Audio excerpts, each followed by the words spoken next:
Hi friends, అందరికీ నమస్కారం. Welcome to employees updates. Friends, ఈ ఛానల్ ద్వారా టీచర్లకు, ఉద్యోగులకు మరియు పెన్షనర్లకు సంబంధించి ఎప్పటికప్పుడు లేటెస్ట్ అప్డేట్స్ తెలియజేయడం జరుగుతుంది.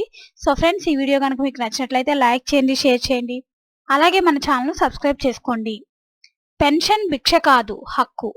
ప్రభుత్వ ఉద్యోగికి పెన్షన్ భిక్ష కాదు, హక్కు. పాత పెన్షన్ విధానమే కొనసాగించాలని కేంద్ర రాష్ట్ర ప్రభుత్వ ఉద్యోగ సంఘ నేతలు ముక్తకంఠంతో డిమాండ్ చేశారు. కేంద్ర రాష్ట్ర ప్రభుత్వ ఉద్యోగుల రాష్ట్ర స్థాయి సంయుక్త సదస్సు ఆదివారం విశాఖలోని అల్లూరు సీతారామరాజు విజ్ఞాన కేంద్రంలో డిఫెన్స్ కోఆర్డినేషన్ కమిటీ ఆధ్వర్యంలో జరిగింది. Confederation of central government employees and workers convener Venkatrao అధ్యక్షతన జరిగిన ఈ సదస్సు all India state government employees federation, APNGO association సంయుక్తంగా నిర్వహించాయి. 2004 తర్వాత విధుల్లో చేరిన కేంద్ర రాష్ట్ర ప్రభుత్వ ఉద్యోగులకు ఆశానిపాతంలా పరిమళించిన కొత్త పెన్షన్ విధానం రద్దు చేసి అందరికీ పాత పెన్షన్ విధానం అమలు చేయాలని సదస్సు తీర్మానించింది.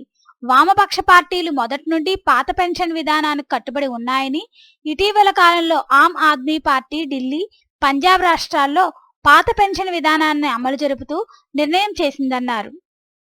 నూతన పెన్షన్ స్కీమ్ను తీసుకువచ్చిన కాంగ్రెస్ పార్టీ నేడు పాలిస్తున్న రాజస్థాన్, ఛత్తీస్గఢ్, హిమాచల్ ప్రదేశ్ రాష్ట్రాల్లోనూ పాత పెన్షన్ విధానాన్నే అమలు జరుపుతూ ఆదేశాలు ఇచ్చిందన్నారు. All India state government employees federation ప్రధాన కార్యదర్శి ఏ శ్రీకుమార్ మాట్లాడుతూ వివిధ రాష్ట్రాల్లోని ప్రభుత్వ ఉద్యోగులు ఎదుర్కొంటున్న సమస్యలు, పోరాటాల స్థితిగతులను వివరించారు. ఎక్కడ చూసినా బీజేపీ ముసుగులో ఆర్ఎస్ఎస్ పాలన సాగుతోందన్నారు. హిందుత్వాన్ని ఎవరు విమర్శించినా వారిపై ఉక్కుపాదం మోపి బీజేపీ విషపూరిత రాజకీయం తగదన్నారు. ప్రత్యేక అతిథి సిఐటియు ఆంధ్రప్రదేశ్ రాష్ట్ర ప్రధాన కార్యదర్శి నరసింహారావు మాట్లాడుతూ బ్రిటిష్ పాలనలోనే ముంబైలో ప్రభుత్వానికి వ్యతిరేకంగా వారం రోజుల పాటు సమ్మె చేసిన ఘన చరిత్ర భారతీయ కార్మిక వర్గానికి ఉందన్నారు. గౌరవ అతిథి AP JAC chairman, AP NGO association అధ్యక్షులు బండి శ్రీనివాసరావు మాట్లాడుతూ ప్రతిపక్షంలో ఉన్నప్పుడు ప్రభుత్వ ఉద్యోగులకు 3 డిఏ బకాయిలు రాష్ట్రాన్ని పరిపాలిస్తున్నారని ఎద్దేవా చేసిన జగన్ ప్రస్తుతం అదే పందా అవలంబించడం సబబు కాదని అన్నారు. AP NGO association general secretary KV Srinivas Sivareddy, AIG AP Telangana unit అధ్యక్షుడు తదితరులు ఇందులో పాల్గొన్నారు.